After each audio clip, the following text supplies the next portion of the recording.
नवीन काही शिकणं हे खरोखरच आनंदाचं असतं. परंतु माझ्यासाठी ते थोडंसं अवघड होतं.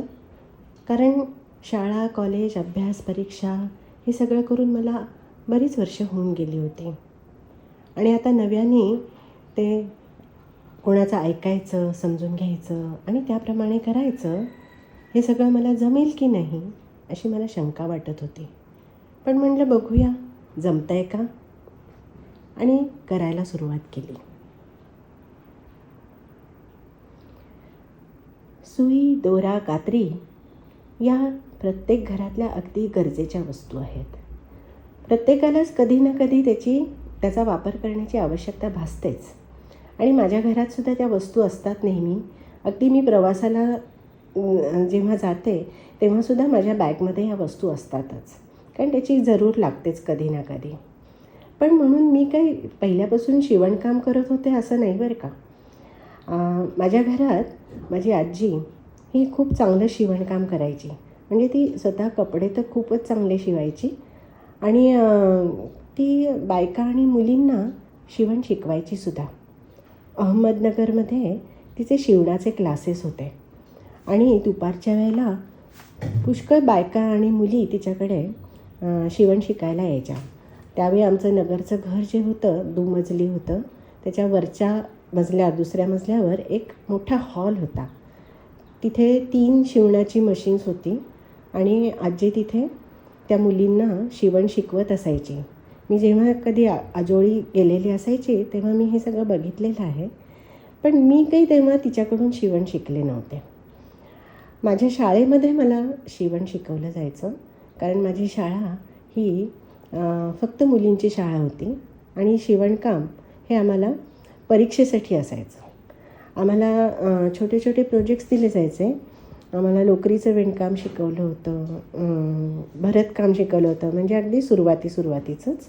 आणि त्याच्या काही वस्तू म्हणजे रुमाल करायचा किंवा उशीचा आभ्रा करायचा वगैरे असं काही काही आम्हाला सांगायचे करायला. लोकरीचा मोजा विणून द्यायचा असं काहीतरी आम्हाला सांगायचे आणि आम्हाला ते करून द्यायला लागायचं आणि ते तपासून आम्हाला मार्क पण दिले जायचे.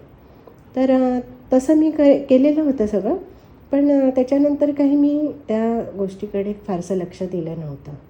त्याच्यानंतर काय झालं, मी त्यावेळेला पुण्यामध्ये असताना माझे कपडे मी शिवून घ्यायचे.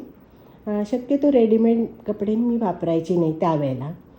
आणि माझा जो ठरलेला शिल्पी होता चांगला होता आणि चांगले कपडे शिवायचा. तर 1-2दा काय झालं, मी खूप चांगलं कापड आणलं होतं विकत. खूप छान असं, म्हणजे अगदी खूप जास्त किमती वगैरे असं नसलं तरी खूप चांगलं कापड होतं. आणि त्यावेळेला मला बँकॉकला जायचं होतं प्रवासासाठी आणि त्यावेळी मला ते कपडे 2-3 घेऊन जायचे होते आणि मी ते शिवायला दिले आणि त्यांनी ते सगळे बिघडवून ठेवले होते. त्या पूर्ण प्रवासात मी तेच कपडे वापरले, अतिशय वाईट पद्धतीने शिवलेले. आणि मला त्याचा इतका राग आला होता. वाईट तर वाटलंच, पण रागसुद्धा आला की मी खूप चांगलं कापड आणून दिलं आणि त्या शिंप्यानी, अगदी भरवशाच्या शिंप्यानी ते बिघडवून ठेवलं.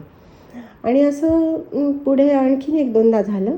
मग मी म्हणलं की अरे की शिवणकाम करणं हे काय खूप अवघड गोष्ट नसावी, कारण इतके लोक करतात तर मी का नाही करू शकत. मग मी ठरवलं की मी शिवण शिकायचं. आणि मग मी पुण्यातल्या एका क्लासमध्ये शिवण क्लासमध्ये ॲडमिशन घेतली आणि म्हटलं मला शिवण शिकायचं आहे आणि मी जायला सुरुवात केली. पण त्याच्यानंतर माझ्या डोळ्यांचं ऑपरेशन करायला लागलं. माझ्या डोळ्याचा रेटिना डिटॅच झाला होता आणि त्याचं ऑपरेशन करायला लागलं. आणि त्या सर्जरीचं नाव आहे स्क्लेरल बकलिंग म्हणून. आणि त्या ऑपरेशनचा मला तसा पुष्कळ त्रास झाला होता आणि पुष्कळ दिवस मला घरातून बाहेर पडायचं नाही असं डॉक्टरनी सांगितलं होतं. परत माझं वाहन म्हणजे स्कूटी मला वापरता येत नव्हती, कारण डोळ्याला धक्का नाही लागायला पाहिजे किंवा बाहेर जायचं नाही कारण डोळ्याला ऊन लागायला नाही पाहिजे, धूळ नाही जायला पाहिजे वगैरे वगैरे. सतत गॉगल लावायला लागायचा, असं सगळं होतं. त्यामुळे माझं ते राहिलं. मग मी त्या शिवण क्लासवाल्यांना सांगितलं की अशी माझी अडचण आहे, त्यामुळे मी काही तुमचे क्लासेस आता अटेंड करू शकत नाही. तर ते शिवण क्लासवाले खरंच चांगले होते. त्यांनी मला सांगितलं की या बॅचला तुम्हाला शक्य होत नसेल तर तुम्ही याच फीमध्ये पुढची बॅच अटेंड करा, काही हरकत नाही. पण ते सुद्धा मला नाही जमलं, कारण तो क्लास माझ्या घरापासून थोडासा दूर अंतरावर होता आणि मला वाहन चालवायला बंदी होती. मला जास्त करून म्हणजे सारखं रिक्षानी वगैरे जायला लागायचं. मग म्हटलं नको, आता ते राहूनच गेलं त्यावेळेला. त्याच्यानंतर मी सिंगापूरमध्ये आले.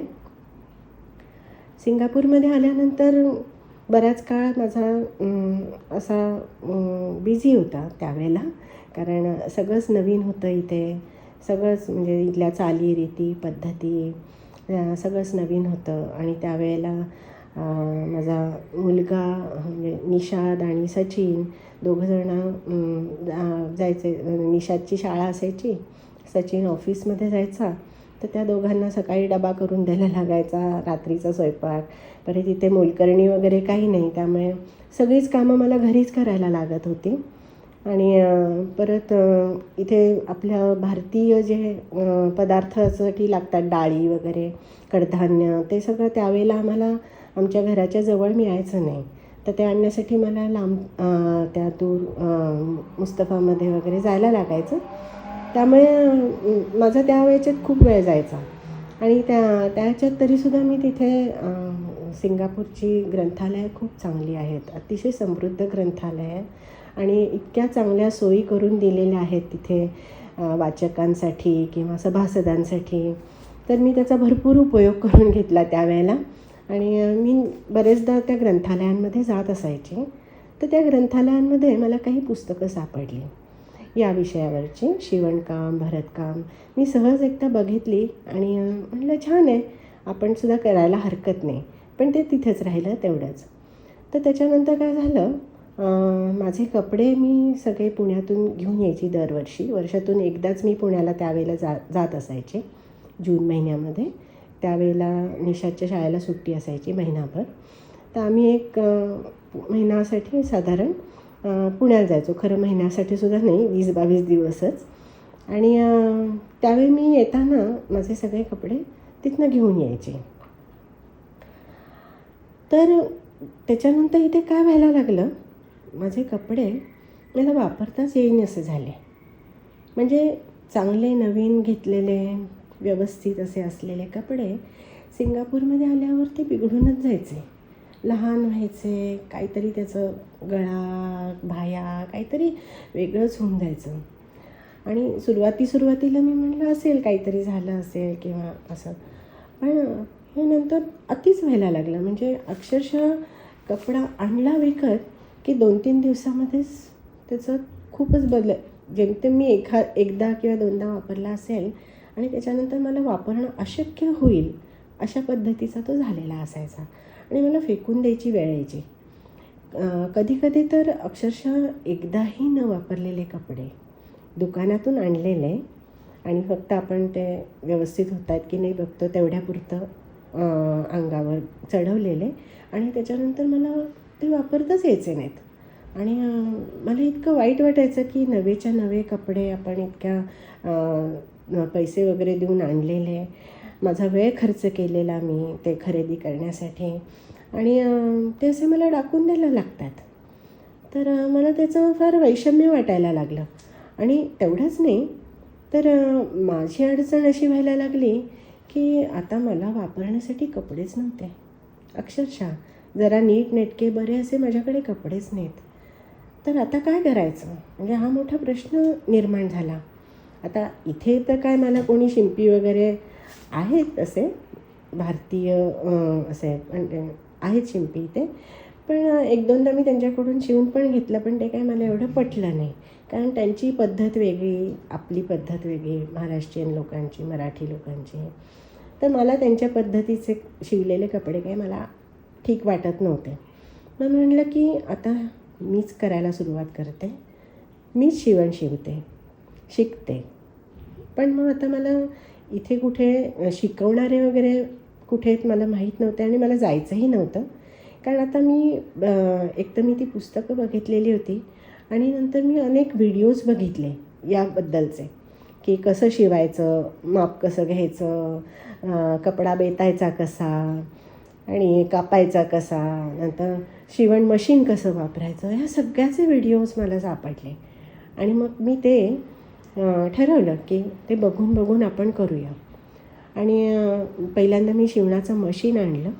खूप चांगलं मशीन होतं माझं पहिलं, जानोम या कंपनीचं, पण ते आता बिघडलं त्यामुळे मला ते देऊन टाकायला लागलं.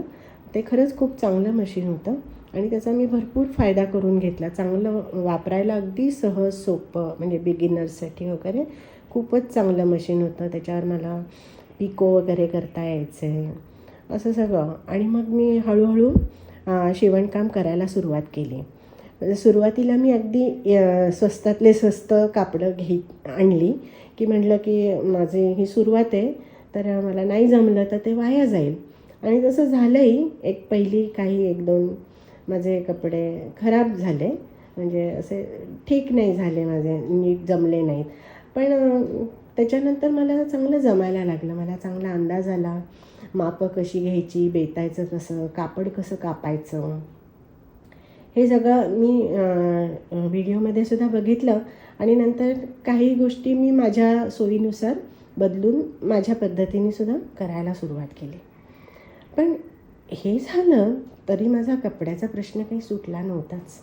कारण अजूनही म्हणजे मी विकत आणलेले कपडे असू देत, शिवून घेतलेले कपडे असू देत, किंवा मी स्वतः शिवलेले कपडे असू देत, पण ते असे बिघडलेलेच असायचे आणि नवेच्या नवे मला फेकून द्यायला लागायचे. तर मला ते आता नको वाटायला लागलं, कारण माझे पैसे वाया जात होते. ते कपडे मला काही कोणी दान म्हणून दिलेले नव्हते, मला कोणी ते फुकट दिलेले नव्हते, आणि कोणी मला ते गिफ्ट पण दिले नव्हते. ते मी माझ्या पैशाने विकत आणले होते. आणि तो पैसा मिळवण्यासाठी आम्हाला दोघांनाही पुष्कळ कष्ट करायला लागले होते. असंच कोणी आम्हाला दिले पैसे आणि आम्ही ते वापरले असं अजिबात नाही ना. त्याच्यासाठी आम्ही कष्ट करतो आम्ही. आणि असा मिळवलेला पैसा असा कचऱ्यात फेकून द्यायचा, ते मला काही ठीक वाटेना. मग मी ठरवलं की आपण या कपड्याचा, ठीक आहे कपडे म्हणून ते वापरता येत नाही, पण कापडं तर चांगली आहेत ना, मग त्याचा काहीतरी आपण उपयोग करूया. आणि मग त्याच्यातून माझा टाकाऊतून टिकाऊ हा प्रकल्प सुरू झाला. आणि त्याच्या आयडियाज मला बऱ्याच त्या पुस्तकांमधून पण मिळाल्या, लायब्ररीमधल्या. आणि त्याचे अनेक व्हिडिओज पण मी बघितले, काय काय करता येईल त्याचे. आणि मग मी माझे प्रयोग सुरू केले. माझा बिघडलेला कपडा मी कापून घ्यायची, अगदी जीन्स किंवा काही पण, म्हणजे कुर्ते, या सगळ्या गोष्टी मी कापून घ्यायची. त्याचा व्यवस्थित आकार करून घ्यायचा, चौकोनमध्ये वगैरे किंवा जोडून वगैरे. आणि मग त्याच्या मी अनेक वस्तू तयार केल्या. म्हणजे किचन एप्रन्स केले, नॅपकिन्स, नंतर फ्रीजमध्ये ठेवायच्या पिशव्या, शॉपिंग बॅग्स. आणि त्याच्यानंतर मला थोडासा चांगला त्याच्यात रस वाटायला लागला, की अरे हे मला चांगलं जमतं आहे. मग मी आणखीन काही गोष्टी सुरू केल्या. मग त्याचे छोटे छोटे मी पर्सेस तयार केल्या, नंतर बॅग्स तयार केल्या. मग मी चेन कसं लावायचं, वेल्क्रो कसं लावायचं ते पण शिकून घेतलं, आणि ते सुद्धा मी करायला सुरुवात केली. नंतर मी उशांचे आभरे, नंतर बस्करं केली, नंतर हॉट वॉटर बॅगसाठीची कव्हर्स, असं जेवढ्या मला सुचतील, पंख्याची कव्हर्स, असं मला अनेक लहान मोठ्या वस्तू ज्या आपल्याला लागतात घरात वापरायला आणि ज्या आपण नेहमी विकत आणतो, तर त्या सगळ्या वस्तू मी आता स्वतः बनवते माझ्या. आणि त्याच्यासाठी मी कपडा कधीही आजतागायत कधीही नवीन कपडा विकत आणलेला नाही. माझ्याकडे जे असे वाया गेलेले कपडे होते, किंवा कधी कधी आता मी नवीन कपडे शिवले समजा, आणि तर त्याच्यातून थोडे थोडे उरतात ना कपडे, थोडा तुकडा उरतो, तर त्याचासुद्धा मला या सगळ्या वस्तू तयार करताना खूप चांगला उपयोग झाला. आणि मी त्याचा पुरेपूर उपयोग केला. आणि अशा तऱ्हेने माझ्या जो कचऱ्यामध्ये पैसा जात होता, तो थोडा का होईना त्याचा उपयोग व्हायला लागला. त्यामुळे मला थोडंसं चांगलं वाटायला लागलं.